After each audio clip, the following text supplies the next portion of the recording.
नमस्कार, मैं हरिओम। आप हैं द चकाचक के साथ और द चकाचक की पेशकश में आज यह पूरा वीडियो भारत के सम्माननीय प्रधानमंत्री नरेंद्र मोदी जी के बारे में।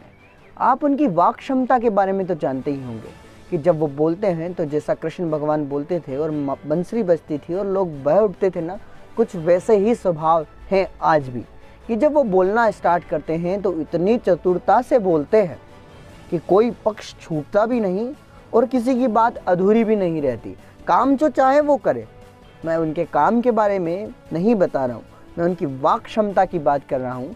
बीते दिन यानी कि कल के दिवस में राज्यसभा में उन्होंने अपना संबोधन दिया। 75 मिनट के संबोधन में उन्होंने 75 दिन के कृषि आंदोलन को पूरी तरीके से अपने शब्दों में समझा दिया और ये भी कह दिया कि हम किसी के तीनों कानून वापस नहीं लेंगे और अगर कोई कानून बन जाता है तो उसके बाद संशोधन की पूरी उम्मीद बाकी रहती है। ऐसा नहीं है कि हम आज के आज ही कानून बना के छोड़ देंगे, उसके बाद भी संशोधन के पूरे कानून होंगे। जब प्रधानमंत्री बोलते हैं तो कभी भी आपको ऐसा नहीं लगेगा कि किसी 75 ईयर्स यानी कि 75 वर्ष के व्यक्ति के आसपास यानी कि आधी अवस्था 50 से ऊपर वाले किसी व्यक्ति ने अपना भाषण दिया है। ऐसा लगता है कि कोई युवा अपने विचारों की अभिव्यक्ति दे रहा है। वो कहते हैं कि हमेशा उन्हीं व्यवस्थाओं के साथ हम नहीं चल सकते। अगर वो मुनाफा भी दे रही है तो भी हमें आगे बढ़ना होगा, हमें नए निर्णय लेने होंगे। सारी व्यवस्थाएं हमेशा एक जैसी नहीं रहती।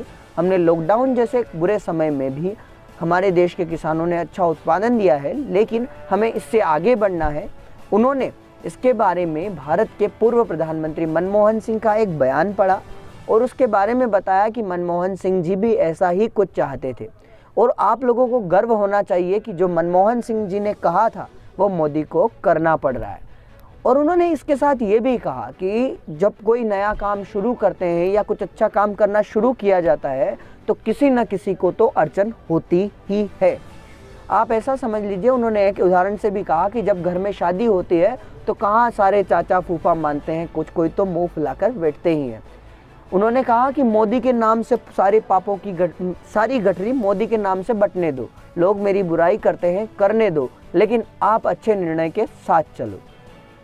इतने अच्छे भाषण के साथ साथ उन्होंने मोदी जी ने अपने आगे के उद्बोधन में कहा कि जब लाल बहादुर शास्त्री सत्ता में थे, जब भारत के प्रधानमंत्री पद पर लाल बहादुर शास्त्री जी ने कुछ निर्णय लेने चाहे तो उन्हें भी भारी विरोध का सामना करना पड़ा था। जब भी कोई नया काम शुरू करता है तो किसी न किसी को तो उसके लिए जिम्मेदारी लेनी पड़ती है। उसके अच्छे या बुरे परिणाम बाद में साबित होते हैं। इसी के साथ ही जब इसके बारे में भारत के प्रधानमंत्री ने अपना संबोधन दे चुके थे तो विपक्ष कहाँ चुप रहता है। विपक्ष के नेताओं में से टीएमसी के नेता महुआ मोइत्रा ने कहा कि आप रविंद्रनाथ टैगोर के बारे में अधूरी जानकारी रखते हैं। जिस भाग को आपने लिया है राष्ट्रगान के लिए वह एक प्रेम गीत है। आप उसके पूरे अध्याय का यानी कि उसके पूरे व्याख्यान का अच्छी तरीके से अध्ययन कीजिए। इसके अलावा कांग्रेस के एक सांसद अधीर रंजन चौधरी ने अपने उद्बोधन में कहा कि कांग्रेस माफ़ी चाहेंगे, बीजेपी जो है किसान आंदोलन को समाप्त करना चाहती है। गृह मंत्री अमित शाह जितने पावरफुल गृह मंत्री होते हुए ऐसा उपद्रव होना संभव ही नहीं है। इसमें कोई ना कोई साजिश जरूर रही है जिसके तहत किसान आंदोलन को दबाने का कोई प्रयास किया गया है। इसके बारे में विपक्ष की कई सारी प्रतिक्रिया आई हैं, लेकिन जैसा आप जानते हैं कि एक राजनीतिक पार्टी दूसरी राजनीतिक पार्टी के अच्छे बुरे और अच्छे ख्यालों का भी विरोध करती हैं। आप उनको समझ सकते हैं। आप ये सारी जानकारी द चकाचक पर मेरे यानी हरिओम के साथ देख रहे थे। कैमरे के पीछे हैं अर्जुन दास। आप सभी का यह वीडियो देखने के लिए धन्यवाद। इस चैनल को सब्सक्राइब करना बिल्कुल भी ना भूलें।